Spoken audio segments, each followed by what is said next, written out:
sharing with Holly, when you have people who are ready, willing, and able to do the hard work of getting better, you can go a long way.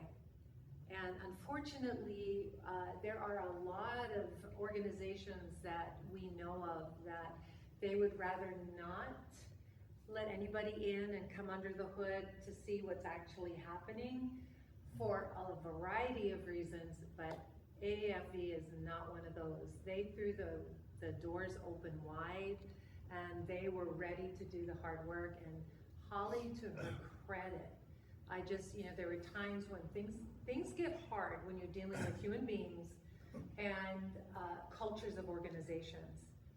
And she just held the line. She's provided steady as she goes, and the whole team benefited from her leadership. So thank you for allowing us in. So let me just start with this, because I'll probably just do something different than what I was planning on doing.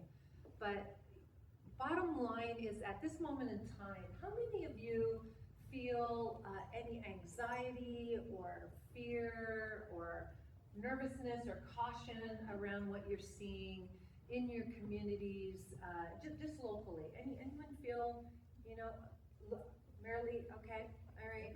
So most of us are feeling kind of an angst, kind of like, what is happening? What do we do? Well, Rotarians are famous for stepping into the gap, wherever there might be a gap, whether it's leadership, whether it's to provide immunizations, whether it's to do education, whatever it is. Rotarians are very grounded in this mindset of doing good. The other part is while doing good. So that's really what I wanted to just kind of address today. So I'm Blossom Johnston. I'm a native Hawaiian. I was raised on what's called Moku'oke'awe, which is, other people call it the Big Island. I am one of 12 children. Irish father and Kanaka mother. From a very young age, we were taught that we had what's called a kule'ana, and that word means a stewardship and a responsibility, not just to ourselves, not just to our families, but to our community and our earth. And so I grew up knowing that I wasn't in it for myself. And so fast forward, now I'm 66. I have, for the last 25 plus years, I have known that my purpose in life is to improve the well-being of families and children with God's help. That is why I exist. That is what I eat, sleep, and move, is with this understanding that I have a kule'ana for families and children, specifically in Idaho. What I've seen in this past 10 months in particular is we've worked with over 130 nonprofits now. And we've done everything from strategic planning to coaching to getting them out of revocation from the IRS, to setting them up on their books, to leadership development, to strategic planning, whatever. You name it, we have a team that can get it done and get it done really well. What we have heard in the last 10 months is we are really feeling it from a nonprofit perspective. They're feeling stretched, they're in alternative budgets, there are big turnovers, they're really hurting.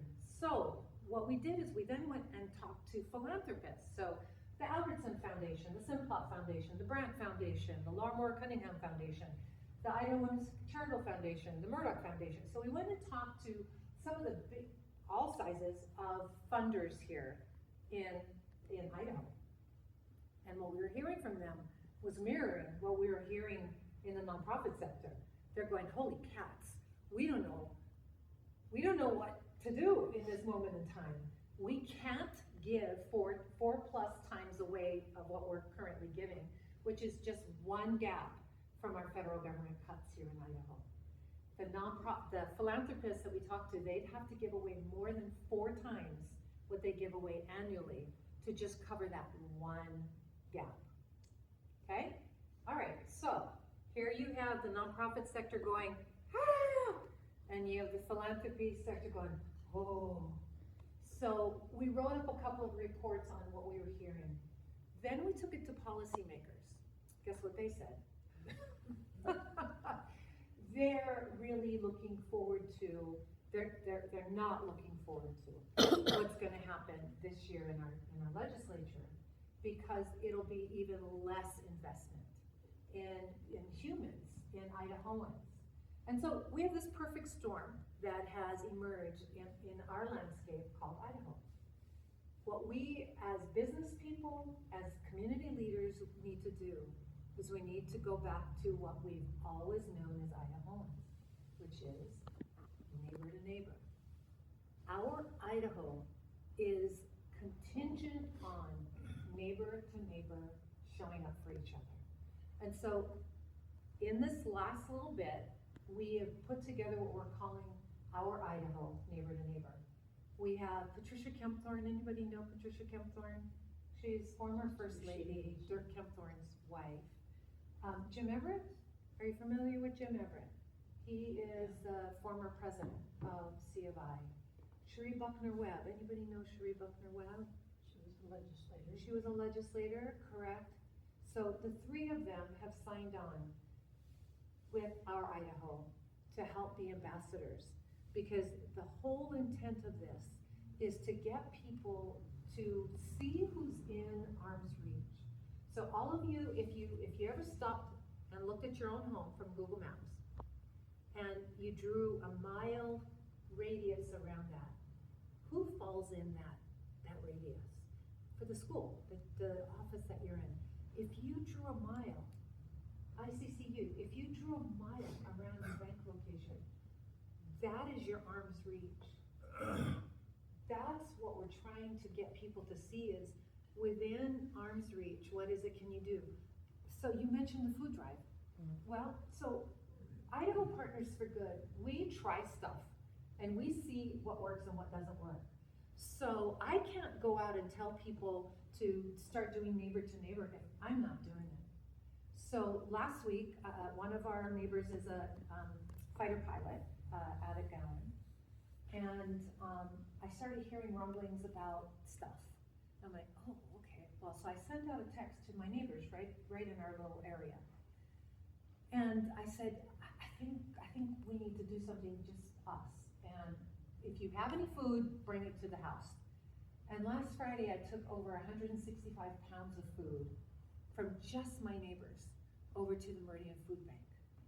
That same day, the fighter pilot stopped me, and he said, thank you so much.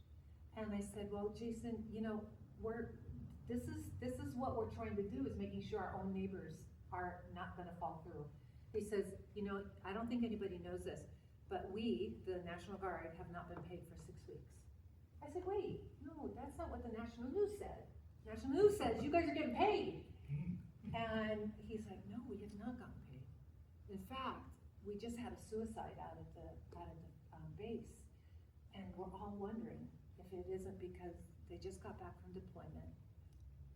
They did not have a job when they came back, and he has a family. What might we be able to do within our arm's reach so that while we're doing good for those within our arm's reach? And so as Idaho Partners for Good goes out with this campaign, we're inviting clubs, individuals, associations, whatever, to come and join us to try to get people activated, however they want to get activated. We're not going to tell them how. We're just going to please say, own this responsibility for your neighbors. Own this space. For us, our neighbors are the nonprofit sector. That's where we're going to do as much good as we can.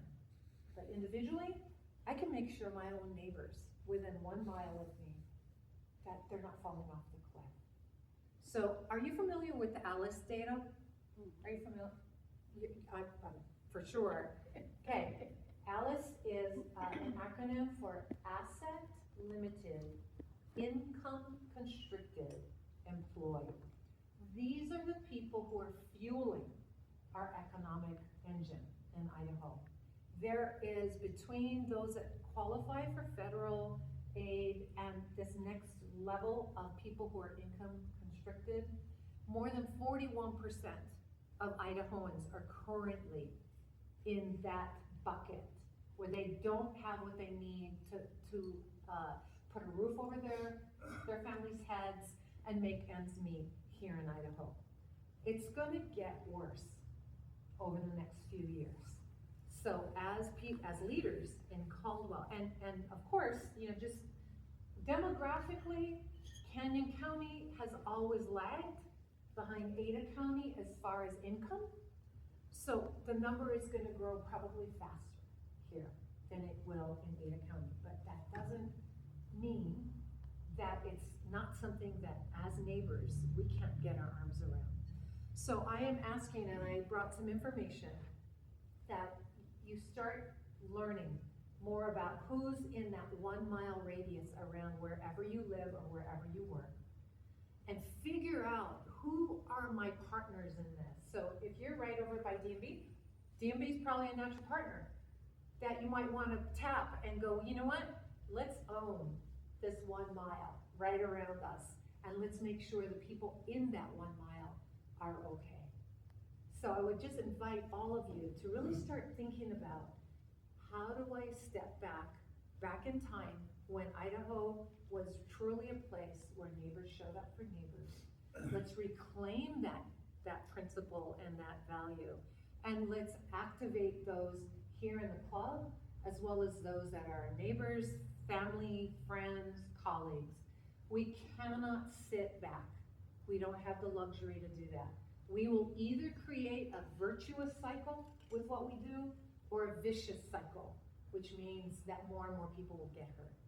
So I am asking you that today, because I'm bringing this message to you, I'm asking you to choose to be part of the virtuous cycle, which really is around accepting the responsibility for those around you. Some of you are actively involved in that with students. You're day in and day out. So is Laurel. So maybe somebody in this club needs to come alongside Laurel and give her a little bit of respite,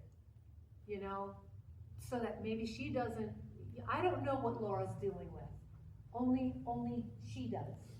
But as a club, how do you make sure that your own members are doing okay? Is there a reason? Hopefully it wasn't because they heard I was coming that the numbers are down. Is there a reason for that? Are people not doing great?